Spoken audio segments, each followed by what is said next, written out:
Hello student welcome to our channel Shriram tutorial. आज आम नवम क्लास भौतिक विज्ञान चैप्टर 1 आम चतुर्पार्श्वे थिबा पदार्थर समस्त क्वेश्चन आंसर को डिस्कशन करियो। तो आउ देरी न करी चलो फास्ट क्वेश्चन आंसर को डिस्कशन करनवा। तो हमको फास्ट क्वेश्चन टी कहिछि निम्नलिखित तापमात्रा को सेल्सियस स्केल रे परिणत कर। तो सेल्सियस स्केल रे परिणत करबा को हेले हमको से केल्विन टी देथिबो। तो सेल्सियस स्केल पय सूत्र टी होछि केल्विन रु तमे 273 को माइनस कर दबो। तुमको केल्विन जेतिक थिबो सेतुर कोन करिवो 273 को माइनस कर दबो तमर सेल्सियस बाहर पड़िवो। इकोनॉमिक देछि 300 केल्विन। देखो हम सेल्सियस बाहर करिबा केल्विन को हम कहला 300 केल्विन माइनस केते 273। तो 300 रु 273 गले 27 डिग्री सेल्सियस बुझी पारथुओ। सेकंड टा 470 केल्विन हम सेल्सियस बाहर करिबा केल्विन रु कोन करिबा 273 को फेडिबा। केल्विन केते कहिछि केल्विन केते देछि 470 रु कोन करिबा 273 को फेड देबा। 470 रु 273 गले 197 डिग्री सेल्सियस 30 देला 237 केल्विन। हम सेल्सियस बाहर करछे तो केल्विन रु 273 फेडिबा 237 माइनस 273 माइनस 36 डिग्री सेल्सियस। तमे एठी कोन करबा ना बड़ रु सानो को फेडिबो बड़ संख्या चिन्हटी दबो। ओके तमे माने कहबो सानो रु बड़ कि नाम फेडिबा नाही। 2 नंबर क्वेश्चन 2 नंबर क्वेश्चन कहूँ निम्नलिखित तापमात्रा को केल्विन स्केल रे परिणत कर। फास्ट क्वेश्चन तुम जमी कल ये तार ठीक उल्टाटा। तो ये केल्विन आमको पचार सेल्सियस तो से कौन कर 273 सेल्सियस को मिसेदब।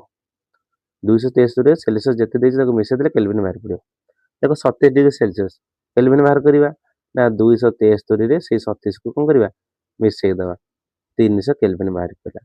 देखो 373 सेल्सियस दे 373 डिग्री सेल्सियस आम केल्विन बाहर करचे तो 273 रे 373 को मिसेदबा 646 केल्विन 273 डिग्री सेल्सियस केल्विन बाहर करवा 273 सेल्सियस को मिसेदबा तो 273 प्लस 273 546 केल्विन।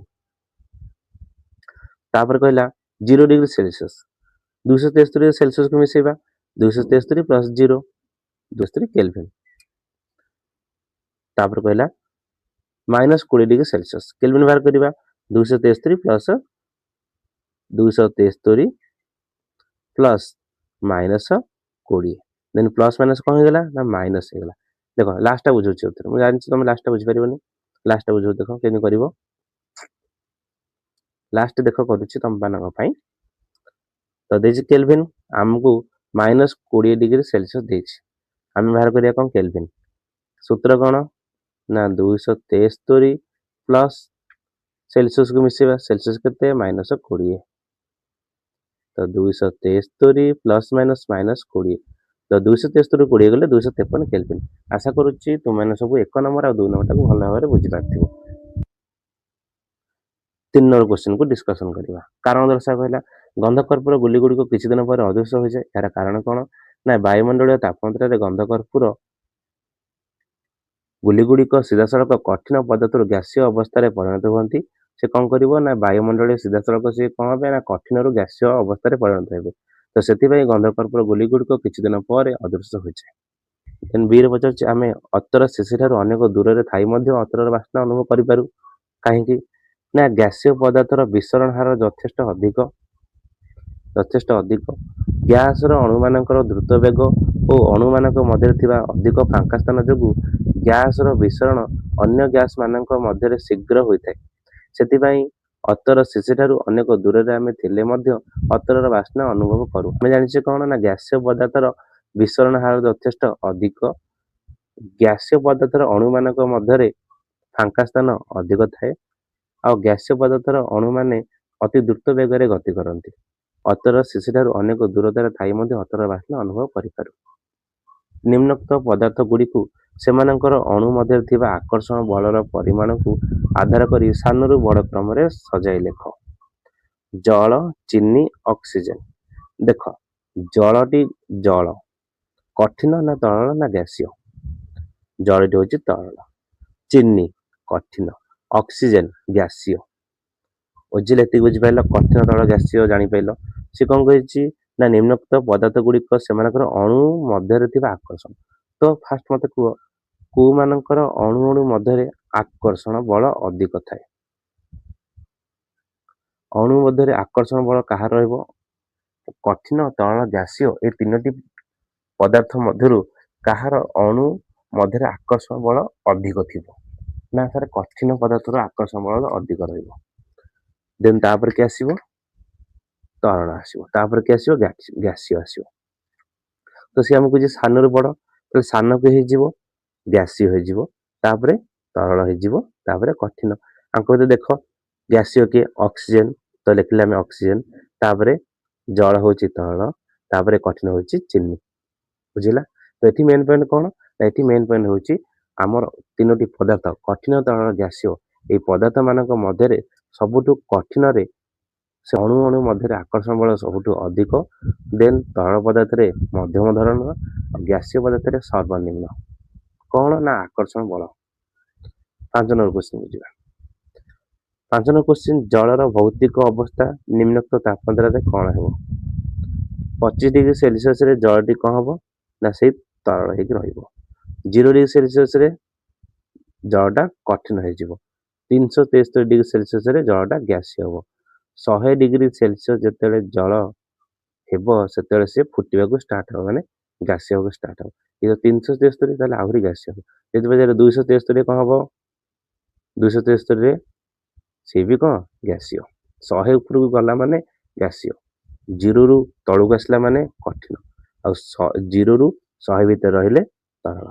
ଏତିକି ପଏଣ୍ଟ ମନେ ରଖ।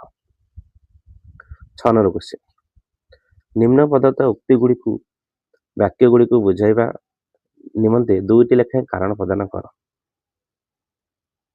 କାରଣ 2ଟି। ସାଧାରଣ ତାପମାତ୍ରାରେ ଜଳ ତରଳ ଅଟେ। କାରଣ? ନା ଜଳର ସ୍ଫୁଟନାଙ୍କ 100 ଡିଗ୍ରୀ ସେଲସିୟସ ଏବଂ ଘନାଙ୍କ 0 ଡିଗ୍ରୀ ସେଲସିୟସ। ଜଳ 100 ଡିଗ୍ରୀ ସେଲସିୟସରେ ଫୁଟିବାକୁ ଷ୍ଟାର୍ଟ କରେ, 0 ଡିଗ୍ରୀ ସେଲସିୟସରେ ବରଫ ହେବାକୁ ଷ୍ଟାର୍ଟ କରେ। ସାଧାରଣ ତାପମାତ୍ରା ଜଳର ସ୍ଫୁଟନାଙ୍କ ଠାରୁ କମ୍, ଜଳ ଘନୀଭୂତ ହେଉଥିବା ତାପମାତ୍ରା ଠାରୁ ଅଧିକ। ତେଣୁ ସାଧାରଣ ତାପମାତ୍ରାରେ ଜଳ ତରଳ ହୋଇ ରହିଥାଏ। ଓକେ, ଏଇ 3ଟା ପଏଣ୍ଟ ଲେଖିଦେବ। ତମେ ଜାଣିଛ 0 ଡିଗ୍ରୀରୁ 100 ଡିଗ୍ରୀ ସେଲସିୟସ ମଧ୍ୟରେ ରହିଲେ ଜଳ ତରଳ ରହିବ, 0 ଡିଗ୍ରୀ ସେଲସିୟସରୁ କମ୍ ରହିଲେ କଠିନ, 100 ଡିଗ୍ରୀ ସେଲସିୟସରୁ ଅଧିକ ରହିଲେ ଜଳଟା ବାମ୍ଫ ହେଇଯିବ, ମାନେ ଗ୍ୟାସୀୟ। ଏକ ଲୁହା ଆଲମାରୀ ସାଧାରଣ ତାପମାତ୍ରାରେ କଠିନ କଣ ପାଇଁ? ନା ଲୁହାର ଗଳନାଙ୍କ ଓ ସ୍ଫୁଟନାଙ୍କ ସାଧାରଣ ତାପମାତ୍ରା ଠାରୁ ଯଥେଷ୍ଟ ଅଧିକ। ଏ ପଏଣ୍ଟଟା ମନେ ରଖିବ। ଲୁହାର ଗଳନାଙ୍କ ଓ ସ୍ଫୁଟନାଙ୍କ ସାଧାରଣ ତାପମାତ୍ରା ଠାରୁ ଯଥେଷ୍ଟ ଅଧିକ, ତେଣୁ ସାଧାରଣ ତାପମାତ୍ରାରେ ଲୁହା ଆଲମାରୀଟି କଠିନ।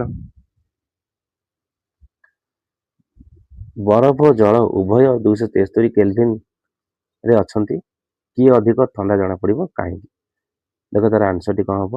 ନା 273 କେଲଭିନ ତାପମାତ୍ରାରେ ଜଳ ତାପ ଗ୍ରହଣ କରିବା ଦ୍ୱାରା ତାପମାତ୍ରା ବୃଦ୍ଧି ପାଏ। ଯେତେବେଳେ ଜଳଟି 273 କେଲଭିନ ତାପମାତ୍ରାରେ ତାପକୁ ଗ୍ରହଣ କରୁଛି ସେତେବେଳେ ତାର ତାପମାତ୍ରା ବୃଦ୍ଧି ପାଏ। କିନ୍ତୁ ବରଫ 273 କେଲଭିନ ତାପମାତ୍ରାରେ ନିଜର ଅବସ୍ଥା ପରିବର୍ତ୍ତନ ପାଇଁ ତାପ ଗ୍ରହଣ କରେ। କିନ୍ତୁ ବରଫ ସେଇ 273 କେଲଭିନ ଯୋଉ ତାପଟି ଗ୍ରହଣ କରେ ସେ ତାର ଅବସ୍ଥା ପରିବର୍ତ୍ତନ ହୁଏ। ଏହି ଅତିରିକ୍ତ ତରଳୀକରଣ ତାପ ଯୋଗୁ ବରଫ ଅଧିକ ଥଣ୍ଡା ଜଣାପଡ଼େ। ଏଥିପାଇଁ ବରଫ ଅଧିକ ଥଣ୍ଡା ଜଣାପଡୁଛି। ଏ ଆମ ଶରୀରରେ ଅଧିକ ଦହନ ସୃଷ୍ଟି କରେ, ଫୁଟୁଥିବା ଜଳ ନା ବାମ୍ଫ? ତମମାନଙ୍କର ଆନ୍ସର ଏଥିରୁ କଣ ହବ? ନା ସେଟା ବାମ୍ଫ ହବ। କଣ ପାଇଁ? ନା ବାମ୍ଫ ଫୁଟୁଥିବା ଜଳ ଅପେକ୍ଷା ଅଧିକ ଦହନ ସୃଷ୍ଟି କରେ ଶରୀରରେ। କାରଣ 273 କେଲଭିନ ତାପମାତ୍ରାରେ ବାମ୍ଫର ଗୁପ୍ତ ତାପ ହେତୁ ତାହାର ଅଧିକ ପରିମାଣ ତାପ ଥାଏ। 273 କେଲଭିନ ତାପମାତ୍ରାରେ ବାମ୍ଫର ଗୁପ୍ତ ତାପ ହେତୁ ବାମ୍ଫରେ ଅଧିକ ତାପ ଥାଏ ଫୁଟୁଥିବା ଜଳ ଅପେକ୍ଷା। ଯେତେବେଳେ ଏହା ଆମ ଶରୀର ସଂସ୍ପର୍ଶରେ ଆସେ ଅଧିକ ତାପ ପ୍ରଦାନ କରେ। ବୁଝିଲେ ତ? Last question 9 number question discussion କରିବା। ABCD ନାମକରଣ କରିବା। ଆମକୁ ସବୁ ଅବସ୍ଥା ଦେଇଛି କଠିନ, ତରଳ, ଗ୍ୟାସୀୟ।